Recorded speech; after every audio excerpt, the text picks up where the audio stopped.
Kung gusto ko ninyo, isakay sa ito kay Abdo Saman. Excuse me. Kuya. Tanggap ko po yun. Nandyan yung espiritu na magbigay ng kasiyahan natin. May kasiyahan dito sa ibang ng lupahan. May din sa ito. Si Maestro Jesus po, pinatay, hindi natin naintindihan ang pinaglag ng programa ng Diyos Ama ng Aram. Pinatay. Nandun po sa ng supper ko. Ako po, kagi na yung mga dalawang kapatid. Ako po ay maglalaho ng mga dalawang. Pag bumalik ako, wala naman yung mahabang buko at siyang. Pangalawang sinabi ng mahal naman kay Pinito. Pangalawang magpindado ng naglalaro. Yan ang ukod ng inkantado ng dalaman niya. Pangatlong kapatid natin ay Pilipin. Siya ang nagsama na maglaglag ng mayamanan ng para sa Pilipino. Pero hindi magnanakaw yung kapatid natin yung buhay pa ngayon. Buhay pa ngayon. Ako po ay isang nakakagong mayamanan dito at hindi pa pagkakang ko. May nakatawan ako. Hindi lahat po. Ako rin. Pagkisura ko ang Mindanao, huwag na sa akin minakaw. Para kapatid, kiraan niyo ko kahit ganito na statement na ba?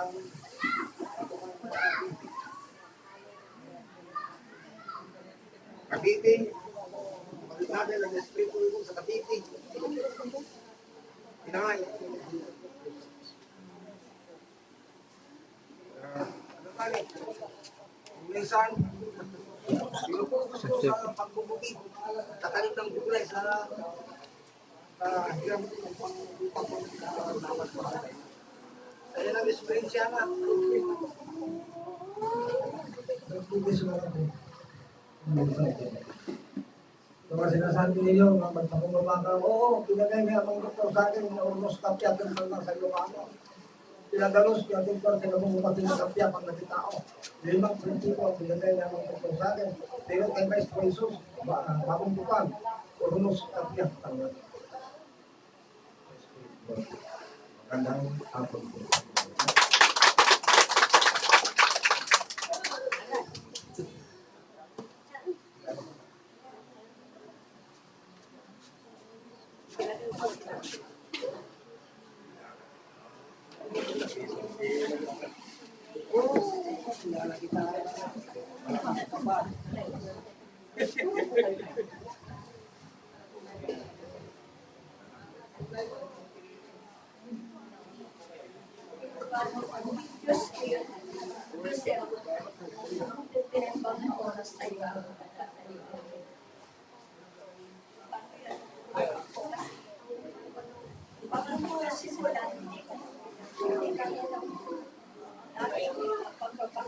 Pakilala ko sa kita kung sino.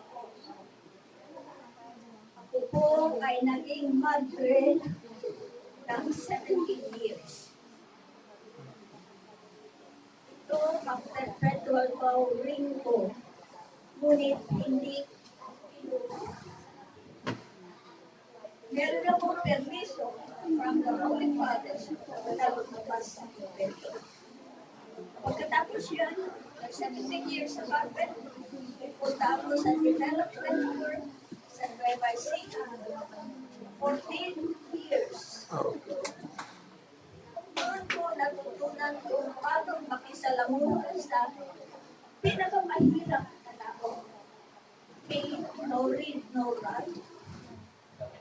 Eh, sino man siya? At kung siya ay itin, puti, brown, yellow, red dress. Kasi sa trabaho niyan, pinakita ni Ama sa akin ang mundo at paano makisalamuha sa iba't ibang lahi sa iba't ibang lugar ng mundo. Pagkatapos yan, 1982, 84 pala. Doon ako ngayon. Yung Brother Peter's father. 18 years ako doon sa bakuran ni Brother Peter's. Ngunit, pinalabas ako ni Ama. Sabi na ni Irene Garcia, kilala mo si Irene. October 22, lumabas ako sa bakuran. Inutusan ni Ama si Irene at hanggang galing San Jose. Una sa Salaon yun. Ang sabi niya sa akin, sabi ni Ama, hinugot ka sa bakuran. Kala ko ako ang bumalis. Hindi pala. Sila pala ang nag-alis. Sila ang nag-alis. Hindi ako. Ngayon, nung nandun ako sa bakuran, meron isang kapatid natin. Ang buhay niya ay hindi ko maunawaan. Sabi niya, utos sa kanya na gawin niya yan. Sabi ko, Ama, ano yun? Ano yung 10 utos mo? Sabi niya, utos mo. Utos mo ba yan? Ano yung utos mo? Yung number 6, yung number 9 naman. Ano yun? Alam niyo, after 14 years, saka lang sinagot niya ma. 14 years. Anong sagot niya ma? Kanya-kanyang mysterious sa buhay na ano po ma? Inulit niya.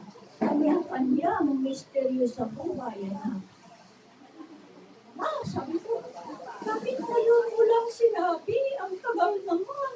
40 years. Sagot niya ma, ang ganda. Sabi niya, kailangan matikman mo lahat ng uri ng lasa upang maunawaan mo ang inyong kapatid. Ano naman? Paano mo sasabihin matamis kung hindi mo natikman na matamis? Ano mo na masabi na mapait kung hindi mo natikman na mapait? See? Experience is the best teacher. God teaches us through experience. Patikim niya, iparanas niya. Kasi kung hindi mo naranasan, hindi mo matinindigan. Hindi mo mapanindigan kung hindi mo naranasan. Kaya kailangan ipatikim niya. Iparanas niya sa akin. Kung mapanindigan mo ang aral na gusto niya turo sa iyo. Sa atin na. Ayun, akala ko ang leader ay alam ko kasi siya ang pinakausap ng Diyos. Hindi pa pinakausap naman. Akala ko siya lahat. Alam niya lahat. Hindi nangyari. Marami nang bisita sa mission house. Wala pa siya. Isasabihin niya sa akin kung sino ang mag-facilitate ng session. Wala pa. Then, abay, wala pa si Nitos. Hindi ba uwi? Ay, sabi ng telephone landline, wala pang cellphone wala pang cellphone. Ano, si Nitos ang nasa landline. Nasa Manila. Sabi niya, bakit mo tinatanong? Bakit hindi ba ako? Paano niya narinig? Nasa Manila, nandun ako sa La Union, nagte-telephone. Nagte-telephone sa Manila, nandun ako sa La Union, nagsasalita. Kasi po, kaya akala ko lahat. Alam niya, sa Manila.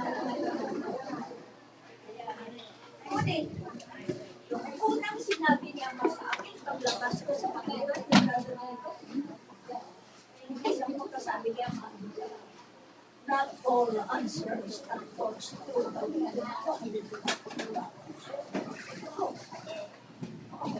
punta ako sa kanya, sa birthday niya, January, napunta ako. Adik, gusto mo ba pala ng mistake na kanya?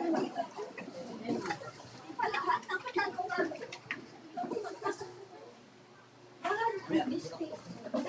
Nagtatanong ko sa iyo.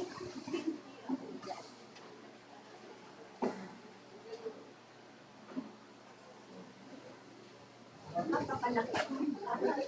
Sabihin mo problema sa akin.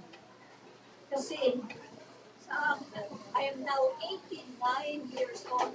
After 2 months, I am 90.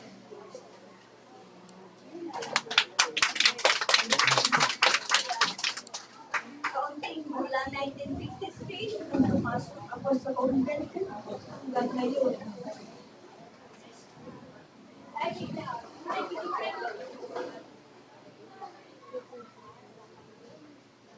Ayun. Pansinin niyo sa iba't ng salita. Ang liwanag ay hindi taglay ng iisang tao. Iisang silo. Nakapalat ang tao. Iba ang tanggap niya, iba ang tanggap niya, iba ang tanggap niya, iba ang tanggap niya. Iba rin ang binigyan din niya sa akin. Ang binigyan din niya sa akin ay paano ang wastong pakikipagkapwa? Paano ang wastong relasyon natin? Sabi niya sa akin, unless you become like little children, you cannot enter the kingdom of heaven. Kung tinanong ko kaya, paano?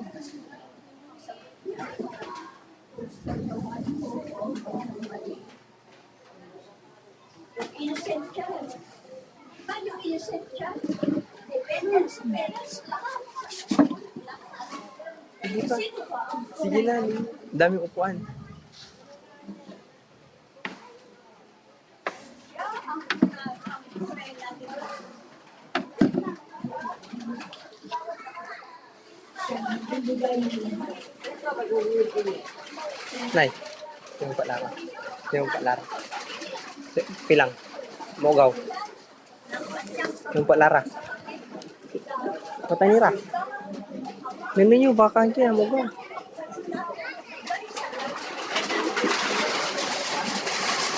Nay. Amay bag ko di mantin.